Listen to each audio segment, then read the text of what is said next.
All right, folks, rule number 12. When you find something you like, enjoy it. I'm going to talk about the higher order version of what's going on in this rule because it's not just about enjoying yourself, but it's about taking time out of your day to help and create and enjoy things that you appreciate and your friends and your life and your relationships. I'll take a quote out of the inspiration for these rules from which the inspiration of these rules was taken. If we tell the truth, we wake up. If we take a minute to pet a cat or a dog or to help a person when we encounter one wherever we are, we bring more awareness to our lives.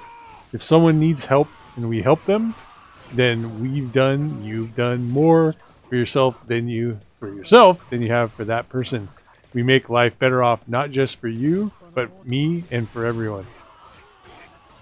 I'm going to interject here real quick. This is a philosophy sometimes expressed as a rising tide lifts all boats. And I want to take a moment here to clarify that a rising tide lifting all boats is not to be confused with something like trickle-down economics. These are not the same thing. These are different philosophies that one is the idea that if everybody's richer, the other one is like at the top make them richer and then the dregs will run out. That's bullshit. Or that's an idea, but I think we've finding that it's not really working in our society. But the idea that a rising tide lifts all boats is tremendous. Because if it's not that, it's the other way around. Let's appreciate the small things in life, the very things that are right before our eyes. Our friends, our place in the world, the sky, the food at our table, the music in our ears, asking ourselves what gets us through the day. And a direct quote being, attend fully to the future, and in that matter, while attending fully to the present. Then you have the best chance of perfecting both. So, think about what it takes sometimes in the moment to make the future great and why the future is important to making the most of the moment. When it came to Destiny 2, even when I was truly interested in having a great time with the game, I would still take time off from that game because in the long run I wanted to come back to it and enjoy it. But if I just sat there and like grind on it, I'm gonna burn up. So I took a month off and just played Kin's Rage 2, a Musou game from Koei, which is why I've chosen to have Heroic Legend of Arslan here playing in the background, another Musou game. These games are, simple, and sometimes the general like field or concept of them is mocked because the idea is they churn them out over and over again, particularly when they're the Dynasty Warriors or Romance of the Three Kingdoms variants. But it doesn't matter. I enjoyed them, and I played them, and I played Kin's Rage, and I played Arslan here, and I was like, oh, I'm enjoying myself. And I'm going to go ahead and slide this guy down to the bottom here. Let's put it right in the middle. When you find something you like, go ahead and enjoy it. And do that. In this case, I did that because I was going to come back to the thing that maybe I was not fully enjoying at the time, Destiny 2. When you go to game and you look at helping your friend in the game, like this is much easier in a multiplayer setting of like, if you sit down and help your friends get better at Destiny or the Raid or PvP or whatever multiplayer game, if you help them get better at it, then in the future they can return that favor. They can help lift the load off of your shoulders. They can do all kinds of things that make it better for you when you approach the game. Sometimes you're doing it for yourself. You allow yourself to have fun and you approach yourself as someone who's worth being invested in, and you approach yourself as somebody you care for. And if we all did these things, keeping in mind the quote about attending to the future, and in that matter, attending fully to the present and how they are like a yin yang in a future and a past, and like you you don't just kind of like laser focus in on like the future. Otherwise, you turn into like Star Wars. You turn into Obi-Wan, always looking ahead into the future and never his mind on where he was, what he was doing. But why? Because he knew the future was important and it was a good thing that he was building towards, and he wanted to make sure he got it right and everything.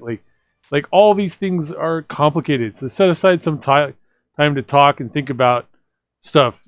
Sometimes you have to stop and talk about things that are negative, and you should do that, and then you should relax on it. I one time CD and I talked for an hour, almost maybe 2 hours, about how we had like screwed up something and had kind of offended and got stepped on each other's toes, and the whole thing was a mess. And then at some point we were like, let's stop kicking ourselves in the balls and like enjoy ourselves. Like we've done the self-flagellation. Let's get on with the with like being back in the moment and building to like an entertaining future. So, you know, sometimes you might like argue with someone and you are like, "Oh, I'm right," and in this hypothetical, it could be a relationship you have with a loved one, a wife, or a spouse, or girlfriend, boyfriend, and you're like, "Oh, I'm right here," and you take all the steps you can to prove you're right, with no consideration for anything else. You just like, I'm right. And what did you do? You proved you were right. You didn't help the relationship. You didn't build the future. And if you do that like 1,000 times, then you'll destroy the relationship. And where are you going with that? It's not. You have to just decide whether you want to be right or you want to have peace. You have to decide whether to insist upon the absolute correctness of your view or to listen and negotiate and figure out what is peace. Do you want peace or do you want to be right? If you're right, you just get to be right, and the other person gets to be wrong, and they're defeated and they're wrong. And over a while, over 1,000 times or 10,000 times, you'll destroy that relationship, or you'll wish it was gone because you just wreck it. So think about what you're really looking for. You know, is in the moment the thing you want right now that like gonna get what you want out of it, or are you gonna like build towards the future? Sometimes you need to fix yourself before you can fix the world.